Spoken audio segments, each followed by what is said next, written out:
My name is Jerri Parker. I'm 34 years old.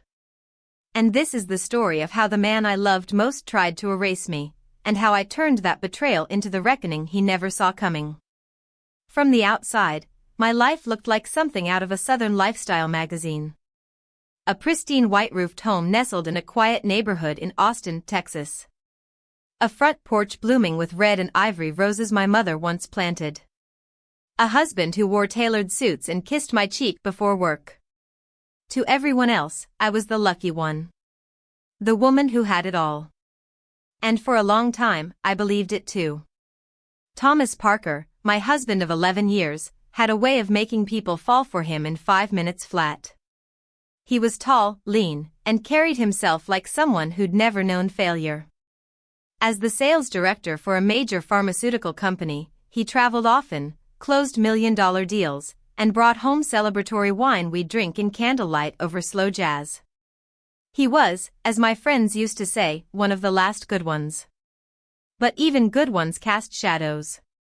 In the first few years of our marriage, I clung to hope. We were trying to have a child. I underwent everything: hormonal injections, IUI, acupuncture, diet changes. After each failed cycle, Thomas would hold me and say, "It's okay.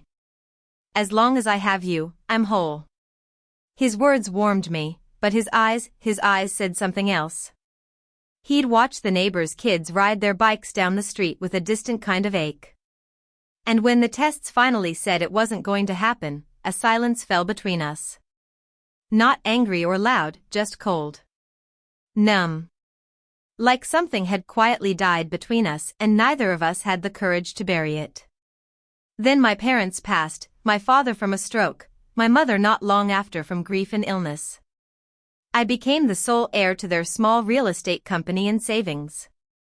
For the first time in our marriage, we were, well, wealthy. We upgraded everything. The house. The cars. Even the places we vacationed. I should have felt secure. Instead, something inside me started to unravel. It began with the dinners that stopped happening. Then the excuses. Then the phone, always glued to him, locked behind passwords he used to share. He told me not to wait up, claimed late meetings, new accounts, travel plans. When I asked if we could go through our credit card bills like we always did, he brushed me off with a smile that didn't reach his eyes. "Don't worry about it, babe. It's work stuff. I'll take care of it." But I did worry. And not just about our money. I started to wonder where his smile went at home. Why his laughter seemed louder at parties, but his eyes never met mine. Why he still posted pictures of us on vacation, while barely touching me in bed. One night, at a company party he insisted I attend, I overheard him whispering to a colleague. "The San Antonio project's almost done. After that, I'll have more freedom." Freedom? What kind of freedom? The name of the city burned itself into my brain, San Antonio.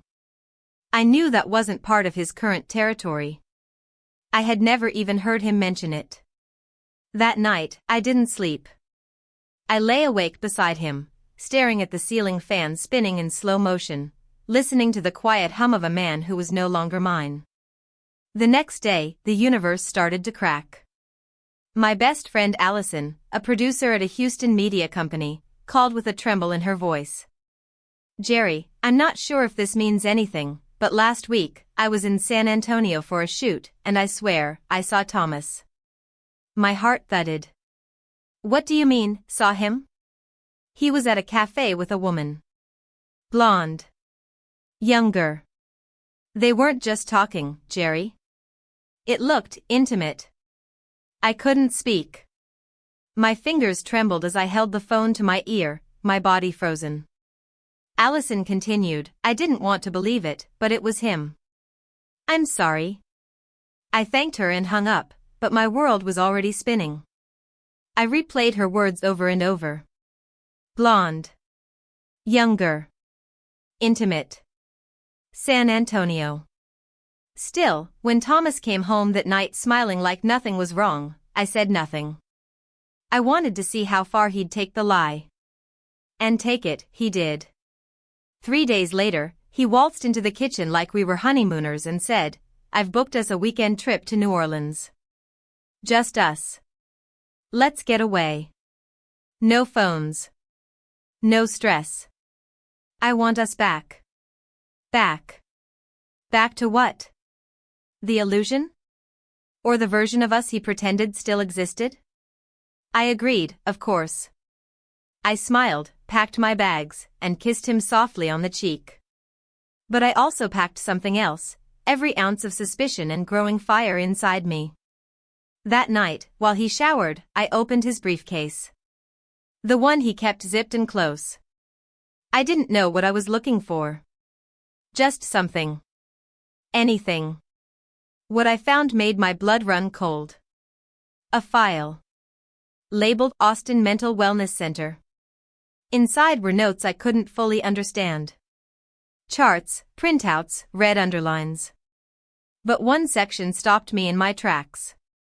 My name. Jerri Parker. Preliminary assessment, symptoms consistent with delusional disorder. I dropped the folder like it had burned me. My breath came in short gasps. I hadn't seen a doctor in months. Who wrote this? Why? My vision blurred. My chest tightened. The man I had loved, protected, sacrificed for, was trying to make the world believe I was mentally unstable. And if I hadn't found that file, who knows what he planned to do next? The trip to New Orleans was no longer a romantic gesture. It was a trap. And what happened on that road to Louisiana, the stranger's warning, the revelation that shattered everything I believed, was only just the beginning. The morning of our trip to New Orleans felt like the start of a horror film masquerading as a honeymoon. The sun rose golden, casting light across our driveway, but I could barely breathe as I loaded my suitcase into the trunk. Thomas smiled, kissed my cheek like old times, and said, "Just you and me this weekend, no distractions." But I was already distracted. By the file in his briefcase. By the quiet ache behind my ribs. By the truth pressing against the back of my throat. We drove for nearly 3 hours in near silence. Thomas made small talk about the weather, music, and how he'd read a new book on mindfulness, ironic, considering he was trying to erase my mind altogether. I responded politely, smiled where expected, even laughed at one of his jokes, though it felt like shards of glass in my throat. About halfway into Louisiana, we pulled into a gas station. The kind of place you forget as soon as you leave, rusted pumps, flickering sign, a peeling vending machine baking in the heat. Thomas said he'd pump gas and asked if I wanted to grab something to drink. I stepped out of the car, still dazed, still caught in the tangle of lies. That's when I noticed the gas attendant walking toward the pump, young, mid-20s, sun-kissed skin under a faded blue uniform. His name tag read Ethan. He didn't speak at first. Just nodded and started pumping gas. But when Thomas turned to check the tire pressure, Ethan walked over to my passenger window, acting like he was wiping it. Then he slipped a folded piece of paper through the narrow crack and stepped away without a word. I stared down at the note, pulse pounding. My fingers trembled as I unfolded it behind my purse. "You need to get out of here right now. He's lying to you. Don't ask. Don't hesitate." My legs nearly gave out. I peeked at Thomas, still by the tire, talking loudly on his phone in that strange half-whisper he always used lately. I tucked the note into my bag and nodded. Going inside to grab something. Inside the convenience store, the air felt thick, every second dragging like a nightmare I couldn't wake up from. I grabbed a bottle of water and waited, unsure of what to do next. But then, at the back near the restroom signs, I saw him again. "Ethan." He gave me a nod, motioning toward the rear exit. I hesitated, heart pounding in my ears. Then I followed. Behind the store was a row of garbage bins and a crooked chain-link fence. Ethan stood beside an old generator, his face serious but kind. "I'm sorry to scare you," he said quietly. But I recognized your husband. 3 weeks ago, I saw him stop here, with a blonde woman. They kissed. They talked about you. I blinked, lips numb. What did they say? He hesitated. She asked, what about her? And he said, let this trip take care of it. After that, everything will be ours. My knees buckled. I had to hold the wall to stay upright. Ethan's eyes grew more urgent. This morning, he came alone and made a call. I overheard it. He said, all the hospital admission paperwork is done. She won't have another chance to fight it. It hit me like a wave crashing down.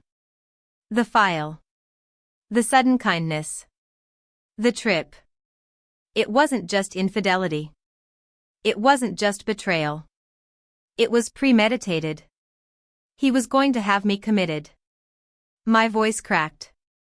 What do I do? Ethan looked me dead in the eyes. I can take you to the nearest police station. It's 30 miles out. If you go back to him now, I don't think you'll get another chance. Thomas's voice called out from the front. Jerry? You good? His tone was different. Edgy. Impatient. The mask was slipping. Ethan gripped my shoulder. Right now. You decide. Do you want to go back? Or do you want to survive? My eyes stung. I didn't answer with words. I just nodded. We ran. Quiet and fast along the side of the station. Ethan's old blue pickup waited around the corner, engine already running. I climbed in, not daring to look back. But I heard him. Thomas. He came around the corner, yelling my name like a command. When our eyes met through the rearview mirror, I didn't see love. Or fear. Or even regret. I saw rage. Pure, sharp-edged rage. Because I'd escaped. The truck roared down the highway, kicking up dust behind us. I sobbed silently, my fingers white around the seatbelt, Ethan driving like a man on a mission. It's okay, he said softly. You're safe now. We reached the Bayou Grove police station just before noon. A young female officer named Kelly met us at the door. I told her everything, how my husband tried to gaslight me, the forged psychiatric file, the woman in San Antonio, the note. She listened, expression grim. We can't arrest him on suspicion, but we can file a formal report. I strongly suggest applying for an emergency protective order. And, you may want to contact a lawyer. Or a private investigator. Ethan didn't leave me. He took me to his mother's house nearby, a warm, tidy home with faded blue shutters and sunflowers on the table. Her name was Linda. She welcomed me like a lost daughter. That night, I made the call. To Allison. And she gave me the name that would change everything. Nathan Brooks. A private investigator. Discreet, methodical, and relentless. By the next afternoon, Nathan and I were sitting across from each other at a small cafe in Baton Rouge. He sipped black coffee, flipping through the photos I'd collected, the texts, the file I stole from Thomas's briefcase.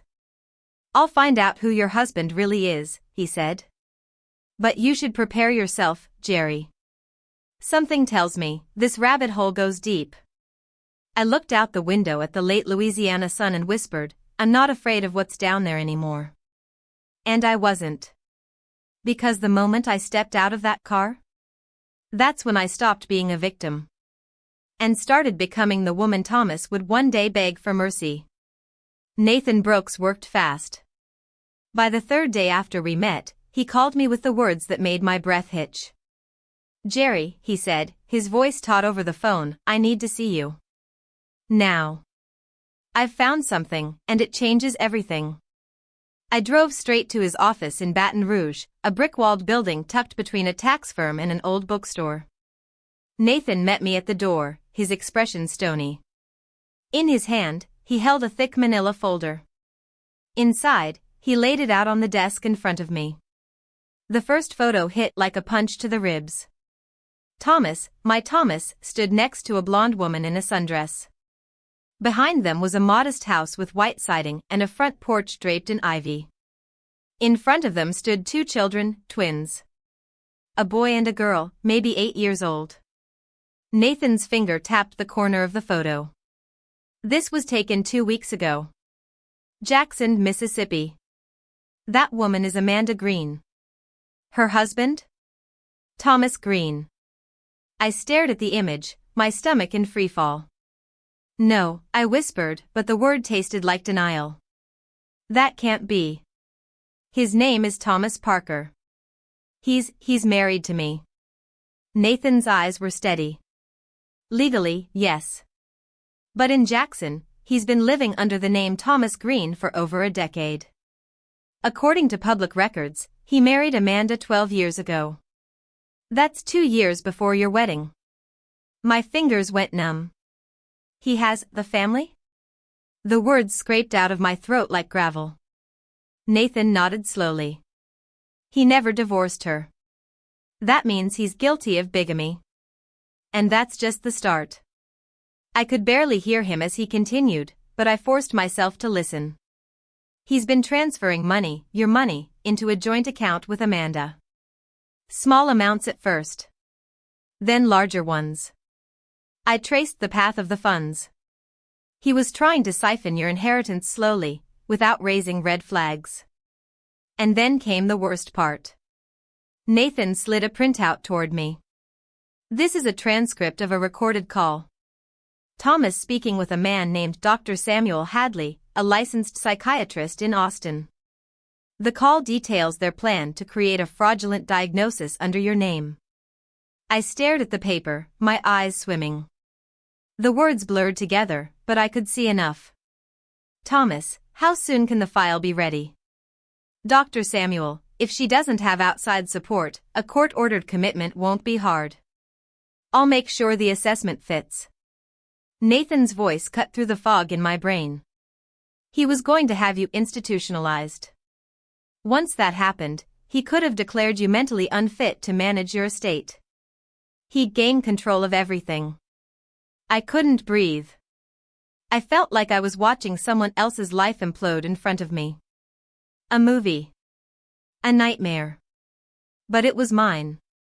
He wanted to erase me, I said, barely able to speak. He was going to bury me alive. Nathan leaned forward. But he failed.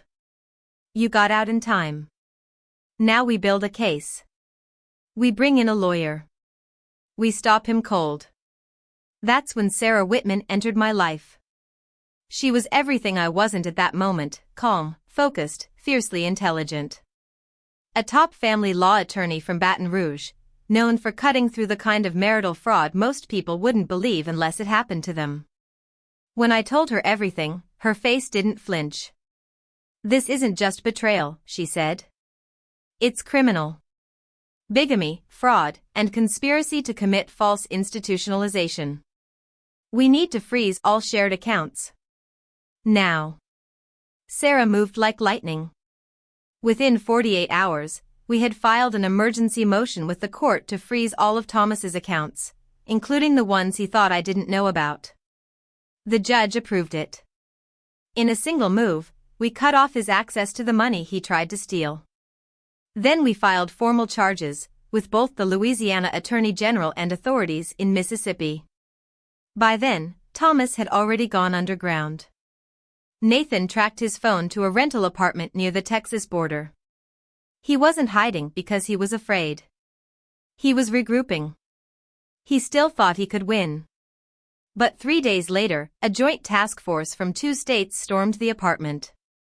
They arrested him on charges of bigamy, fraud, and conspiracy. Amanda Green, his real wife, was also taken into custody for aiding and abetting. I still remember the exact moment I saw his face again. It was in the courtroom, behind the glass of the holding area. He looked smaller. Not physically, but spiritually. The air of control, the arrogance, the charm, it had all peeled away. What remained was a man who had built a kingdom on lies, only to be trapped inside it. He stared at me through the glass like I was a ghost. Not the weak, clueless wife he had planned to disappear, but the woman who rose from the ashes and came back for justice. The trial made headlines across 3 states. Double-life husband brought down by his wife's courage, one headline read. Another, real estate heiress escapes fraud marriage plot. But I didn't care about the news. I cared about the courtroom, where every lie he told had to be said out loud. Every fraudulent file exposed. Every wire transfer tracked. Every phone call played in front of a jury. And I sat there, not as a victim, but as a witness to my own liberation. In the end, Thomas was sentenced to 7 years in prison. Amanda received 3. Dr. Hadley lost his license and was also facing federal investigation for medical fraud. When they read the verdict, Thomas didn't say a word. He just looked at me. And for the first time since I met him, he blinked like a man who realized he'd lost everything. Because I was never the one who needed saving. He was. And no one came. When the verdict was read and Thomas was led out in handcuffs, I didn't feel triumphant. Not yet. What I felt was something deeper, an unshakable stillness, like the kind that follows a storm. For the first time in years, no one else was speaking for me. No one else was controlling the narrative. I was no longer the woman being handled, lied to, or erased. I was Jerri Parker. And my story was mine again. After the trial, I returned to our house in Austin one last time, not to stay, but to say goodbye. I stood in the doorway of our white-roofed home, staring at the rose bushes blooming in the front yard, once so lovingly planted by my mother. They still bloomed, but they felt like ghosts. That house had become a mausoleum of lies, every floorboard, every picture frame, a silent witness to Thomas's deceit. I walked through the rooms, empty now, listening to the echoes of a life that no longer belonged to me. The kitchen where I used to make breakfast while he kissed my neck. The hallway where I cried after our final failed fertility treatment. The bedroom where I used to pray, thinking love alone would heal what I couldn't carry. But the silence now was different. Not lonely. Free. I called a realtor that same afternoon. The house sold within a month. I donated most of the furniture, packed only a few personal items, and took one last look at the home that had been both a sanctuary and a prison. Then I left Austin behind. I moved to a quiet coastal town near Mobile, Alabama. A modest house near the shore, with creaky steps and a porch swing that looked out over the sea. I chose it for the breeze. I chose it for the way the waves never stopped crashing. I chose it because it felt like nothing Thomas had ever touched. Every morning, I'd sip coffee on the porch, breathing in the salt air, listening to the cry of gulls. Slowly, the anxiety faded. My fingers stopped twitching at the sound of the doorbell. My eyes stopped scanning every room. I started sleeping again. But something inside me still felt unfinished. Then one afternoon, while walking through the town square, I saw a flyer pinned to the bulletin board outside the public library. It read, "Support Group for Women Recovering from Marital Betrayal and Emotional Abuse. Share. Heal. Reclaim." I stood staring at it for what felt like an hour. I wasn't sure if I was ready. I wasn't sure if I belonged. But the next morning, I found myself standing in the doorway of the community center, knees trembling. Inside were women of every kind. Older women with lined faces and young girls who looked like they hadn't even begun to understand what was stolen from them. We sat in a circle. The first person shared her story. Then another. And another. And then, it was my turn. "My name is Jerri," I said, my voice shaking. And I almost lost everything, because I trusted the wrong man. The words hung in the air like a confession and a battle cry. I spoke about Thomas. About Amanda. About the file. About the courtroom. About the roses that never stopped blooming. I didn't cry, not then. But a woman across from me did. And then another. And when I finished, they clapped. It wasn't loud or dramatic. It was quiet. Solid. Like the first stone in a foundation. That was the beginning of something I never expected, purpose. I went back the next week. And the next. Soon, I wasn't just a participant. I was helping organize sessions, handing out pamphlets about legal aid, connecting women with therapists, with lawyers, with each other. For the first time in years, I wasn't just surviving. I was building something. One night, after a session, my phone buzzed. It was a message from Ethan. "Hey, Jerri. I just wanted to say thank you. I graduated today. I got a job offer with a manufacturing firm outside New Orleans. I know I wouldn't be here if it weren't for you. Mom says hi. We'd love to have you over sometime, if you're ever nearby." I stared at the message, a slow smile forming on my lips. I remembered that gas station like it was a lifetime ago. I remembered Ethan's eyes, how steady they were when everything in my world was falling apart.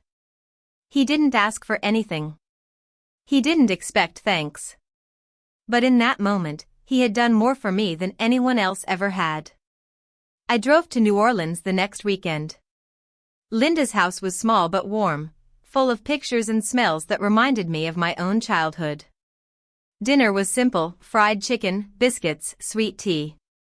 But the warmth around that table was something I hadn't felt in years. Ethan told stories about his classes, his plans to build affordable machines to help communities like ours.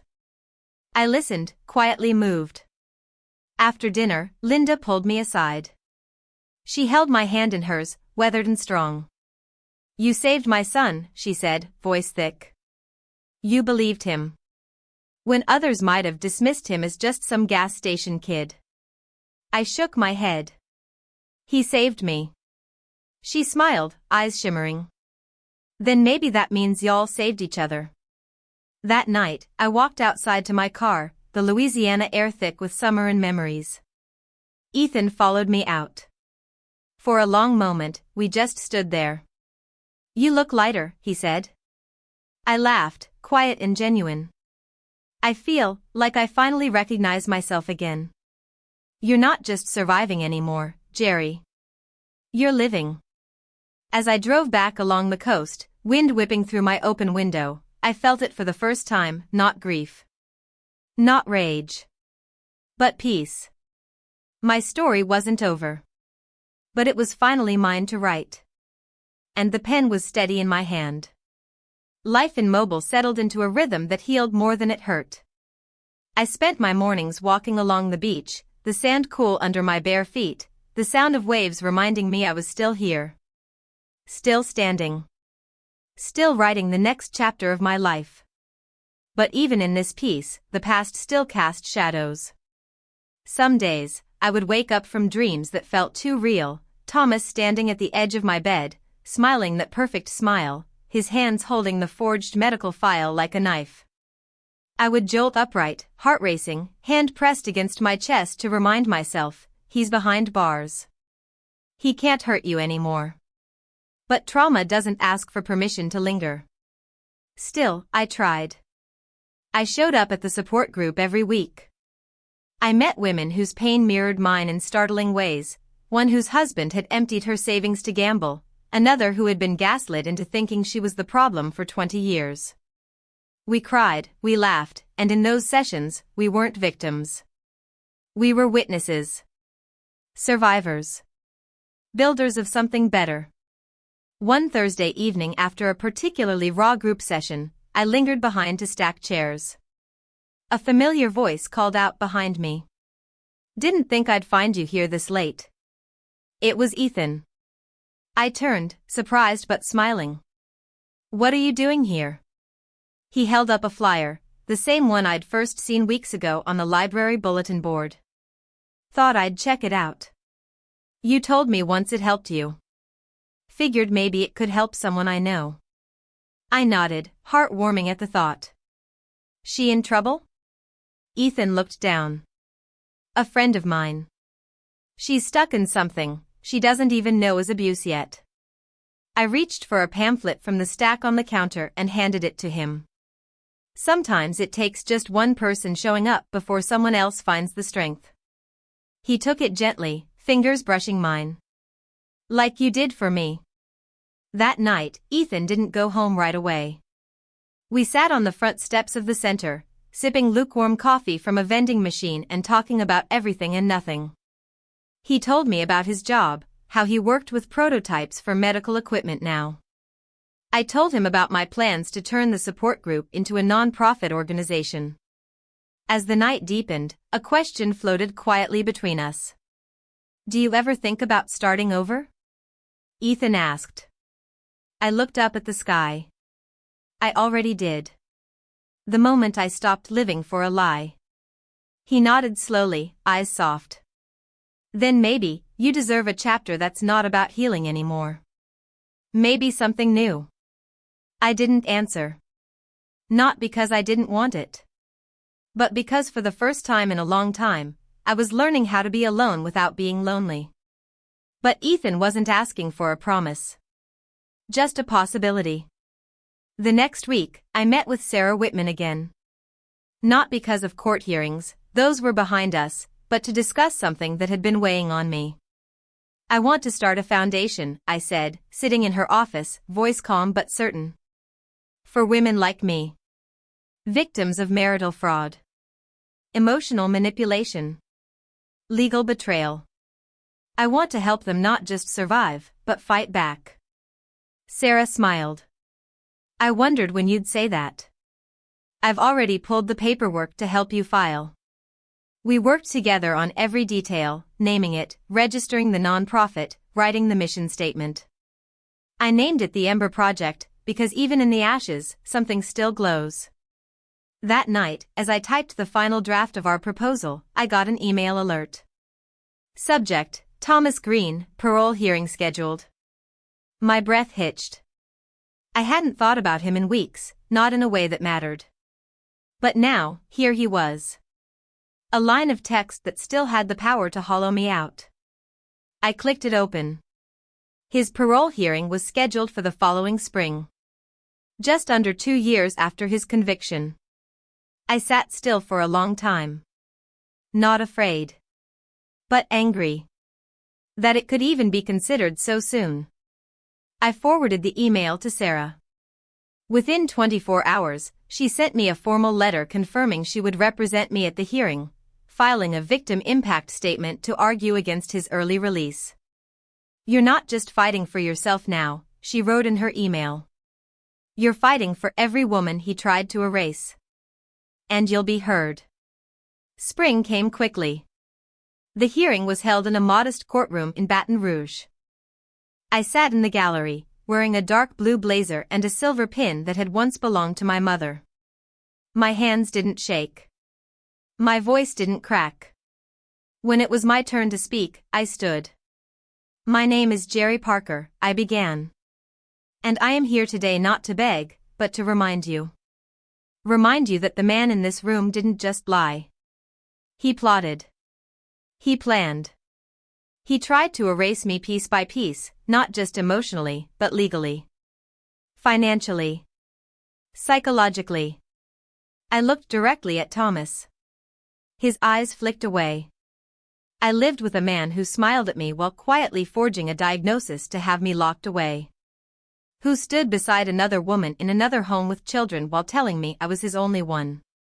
And I survived him. I paused. And because I survived, I now help others do the same. If he is released, he won't walk out into a life he built. He'll walk out into a world I rebuilt without him. There was silence when I finished. Thomas never spoke during the hearing. Maybe he knew he'd lost. Maybe he finally saw the difference between the woman he married and the one who now stood in front of him, untouchable. His parole was denied. That night, I returned to my small house by the sea. And for the first time since the day I escaped that gas station, I slept soundly, without dreams. In the distance, waves crashed like applause against the shore. And I knew the tide had finally turned. After the parole hearing, something inside me finally settled. It wasn't that the past disappeared, nothing erases betrayal entirely. But it lost its grip. The fear that had once wrapped around my ribs like wire loosened. I walked differently. Breathed deeper. Laughed again, even when no one else was in the room. The Ember Project began to take off. Within months, we secured a small grant, enough to host monthly legal workshops for women navigating divorces, custody battles, and financial abuse. Word spread fast. By summer, we had more volunteers, including retired attorneys, therapists, and a small tech team that helped build a private online forum for survivors. What moved me most wasn't just the numbers, but the letters. Handwritten, typed, emailed, texted, stories from women across the South who had quietly survived hells no one believed. One line, from a woman named Marcia in Lafayette, stuck with me. I didn't even know I was allowed to fight back. I thought this was just how life had to be. That's why I kept going. That's why I spoke at conferences, wrote articles, and sat in living rooms with women who still flinched when the doorbell rang. Because I had once believed the same thing. One evening, after a particularly moving session with a young woman preparing to leave her husband, I got a call from Linda, Ethan's mother.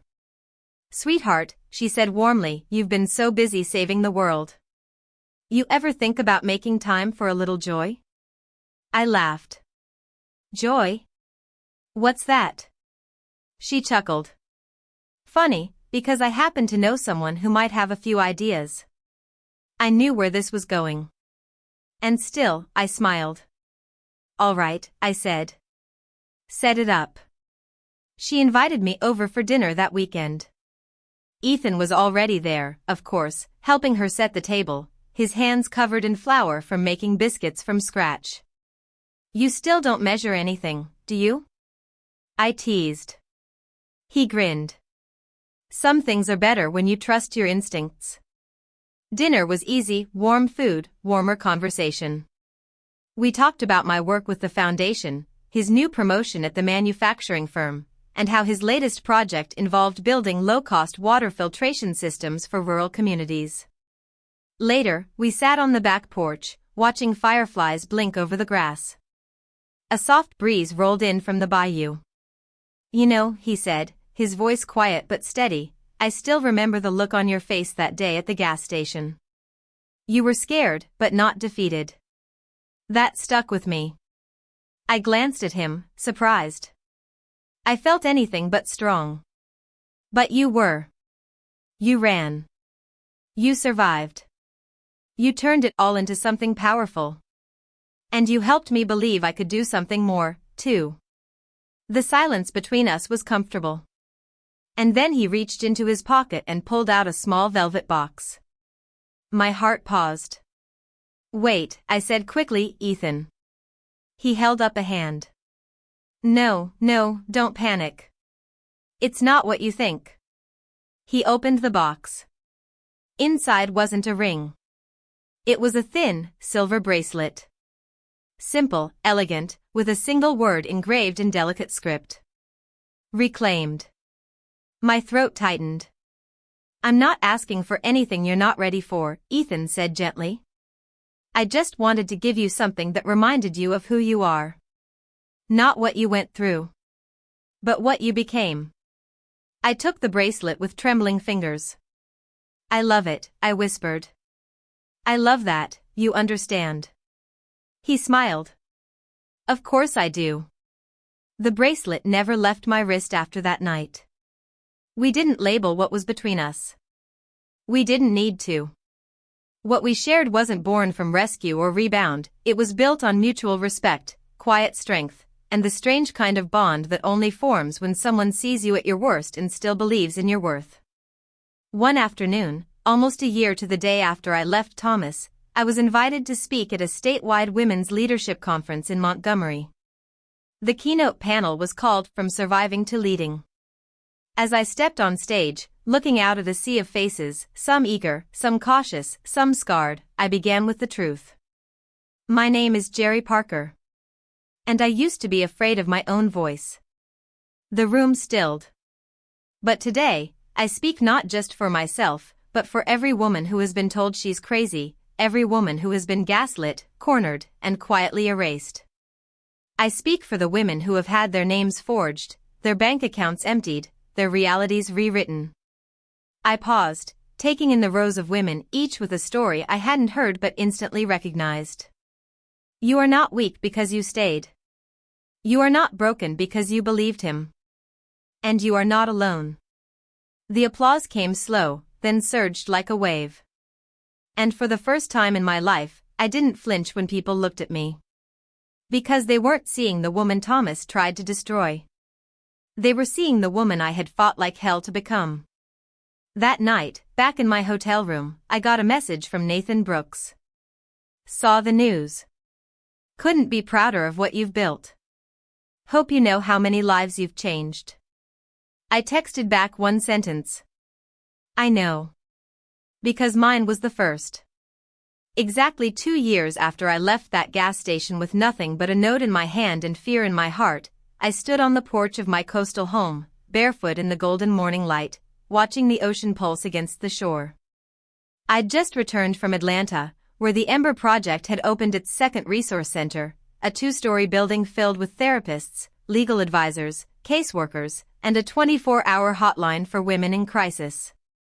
I cut the ribbon myself, standing beside survivors, volunteers, and donors who had once been strangers but were now part of a sisterhood forged in the fire of betrayal and reborn in the light of truth. We had helped over 3,000 women in our first year alone. And I knew the number that mattered most, 1. The first woman who said, "Because of your story, I left." I carried her words like armor. That morning, I sipped my coffee and stared at the waves. A text buzzed through. It was Ethan. Want company today? I smiled. I didn't have to answer. A minute later, his old blue pickup turned onto my road, kicking up dust just like it did the day he rescued me. Except this time, there was no panic. No fear. Just peace. He brought donuts from the corner bakery and a newspaper folded to the business section. Look, he said, sliding the page across the table. An article headlined, "Reclaimed, Jerri Parker's Ember Project Sparks National Attention." They'd used the photo from the Montgomery conference. Me in that navy suit, eyes steady, standing behind a podium that said strength, dignity, rebirth. I looked at it in silence, not because I was surprised, but because it still felt surreal. There was a time I couldn't even speak my own name without shame. Now I was leading a movement. Ethan leaned back in the chair. So, how does it feel?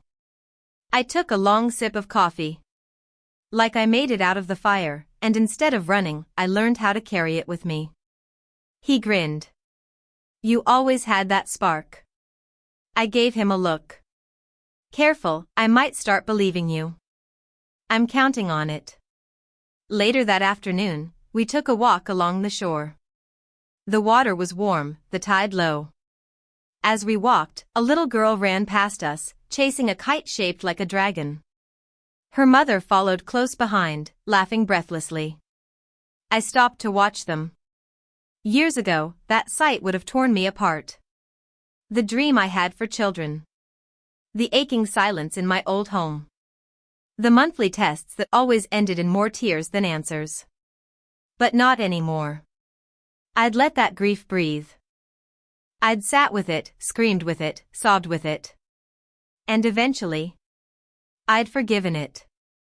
My family might not look like the one I'd once dreamed of, but it was still mine. The women I helped. The survivors who became sisters. Linda. Ethan. Even the strangers who whispered thank you in passing. Family, I realized, is not what we lose.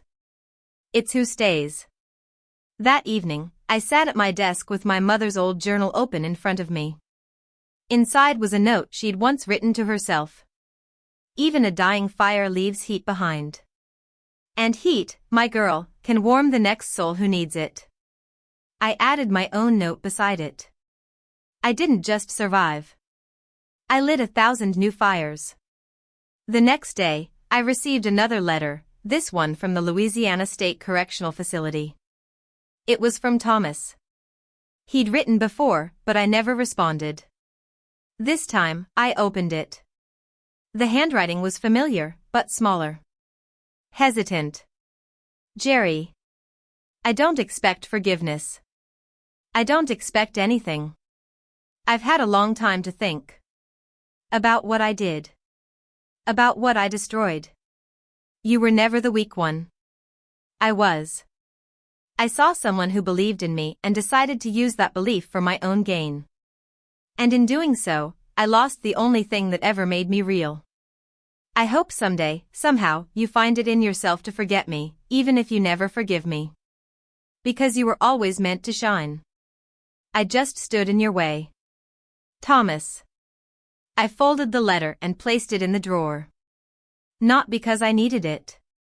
But because it was proof. That even he had seen the truth in the end. I didn't need revenge. I didn't need apologies. I had something better. A life. A voice. A legacy. That night, as the stars blinked to life above the water and Ethan lit a fire pit in my backyard, I leaned back in my chair and closed my eyes. I could still feel the girl I used to be, the one who stood shaking beside a gas station trash bin, her world cracking in two. And I could feel the woman I had become, calm, grounded, rooted. Unshakable. I opened my eyes and stared into the fire. Still burning. Still mine. Forever reclaimed. Jerri's story reminds us that betrayal doesn't break you, it reveals who you were always meant to be. Sometimes the ones who try to bury you only end up planting the fire that will burn through every lie. If you were moved by this story, let us know in the comments. Have you ever risen from a betrayal that tried to erase you? Share your story, we read every single one. And don't forget to follow Revenge Echoes for more powerful stories of strength, redemption, and truth that refuses to stay silent.